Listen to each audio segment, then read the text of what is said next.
الله أكبر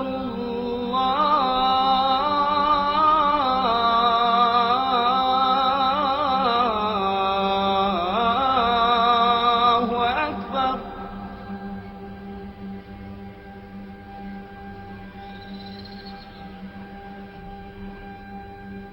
أشهد أن لا إله إلا الله.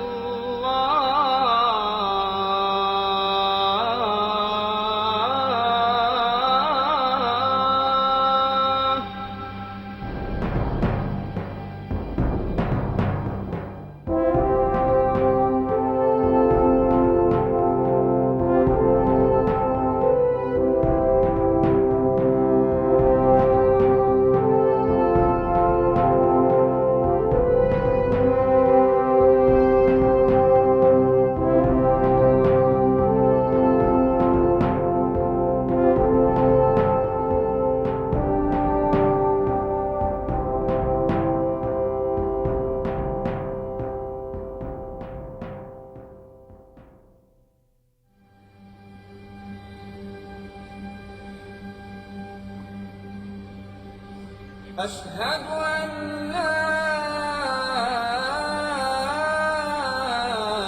إله إلا الله. Afghanistan was the last hot war the USSR would fight, and one whose failure played a leading role in its loss of the Cold War and disintegration of the superpower.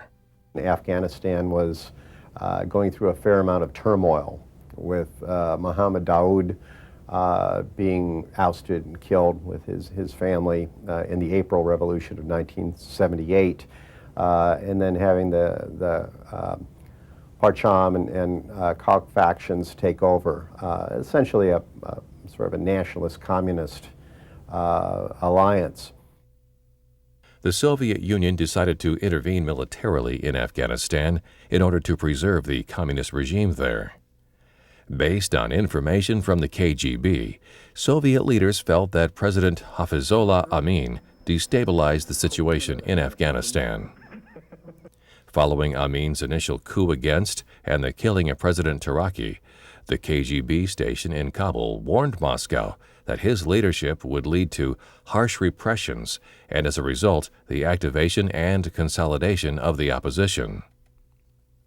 The Soviets were simply, again, worried about the instability in Afghanistan, about losing so much that they'd already put in there, and about Americans or Chinese or Iranians or Pakistanis gaining a foothold or gaining greater influence.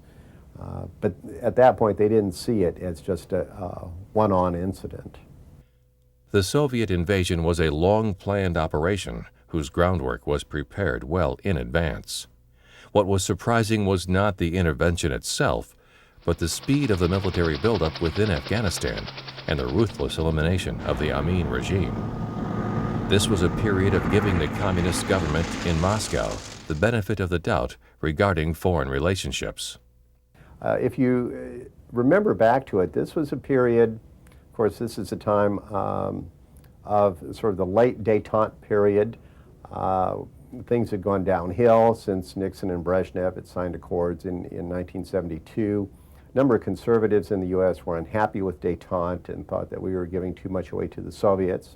We had been burned in Vietnam.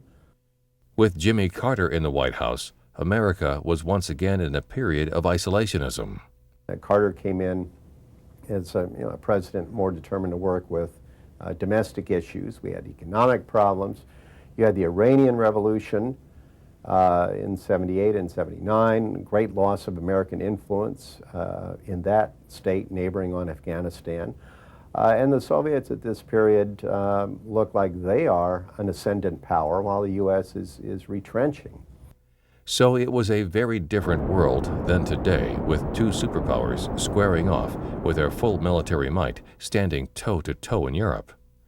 The Soviet invasion of Afghanistan in 1979 was a major surprise to the Carter administration, whose attention was focused on the West and the Persian Gulf. It was unique in the sense that the Soviets had not moved into a country that was outside of the, say, the Warsaw Pact at that time.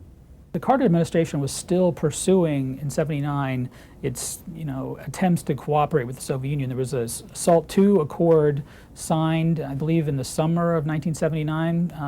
There was the famous worldwide picture of Carter and Brezhnev exchanging a smooch, right? So when 6 months later, basically, the Soviets went into Afghanistan, it was in many ways seen as a big affront to the U.S. Although it was becoming clear in the debate in the United States that the Senate was not going to ratify the SALT II Accord during the Carter administration first term, right? If it was reelected, maybe the circumstances would change, but there were all kinds of domestic circumstances working against that. Until the coup in Afghanistan, Western observers had assumed that the massive Soviet airlift operation was aimed at bolstering the faltering Amin regime against the tribesmen who had successfully been waging a guerrilla war since mid-1978. On December 27, 1979, under cover of the ongoing Soviet military buildup, heavily armed elements of a Soviet airborne brigade were airlifted into Kabul, Afghanistan, to violently overthrow the regime of Amin. And it's interesting that, first of all, the Soviets were reluctant to go in earlier in 1979. What had happened was after the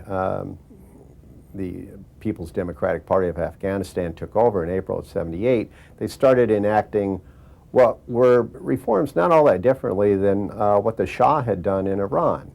Modernization reforms, especially getting women to lift the veil, educating girls. I'm not saying they were doing all good things, but they were modernizing, sort of communist modernizing reforms, and that generated a backlash in the countryside. From a Soviet point of view, it appeared that the Soviets were about to lose all that they had invested in Afghanistan. And they had really a lot invested in the country. It looked like they had a chance of losing that. And I believe they thought that as a country destabilized, that would open the door to American influence, to Pakistani influence, and we were quite close with Pakistan at that time, and also the possibility of Iranian influence.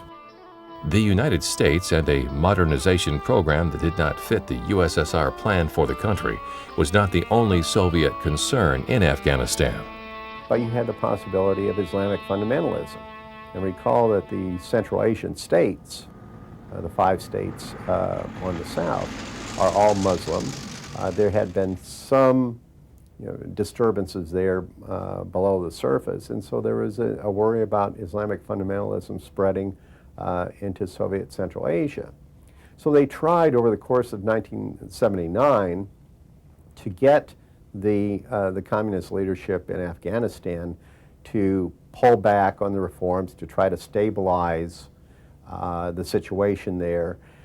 And during that same period, from about March, April of '79 up till December, while they were trying to get the Afghans to pacify it, they also built up their military supplies, fuel and so on, positioned, forward positioned their troops and so on, and eventually I think just felt that the situation had gotten out of control. Within hours after the beginning of this Trojan horse-type operation, Soviet troops had overwhelmed the elite Presidential Guard, captured Amin, and executed him, along with several members of his family, for crimes against the people. By nightfall, Soviet troops had gained undisputed control of key government buildings, military installations, and communications facilities in the capital,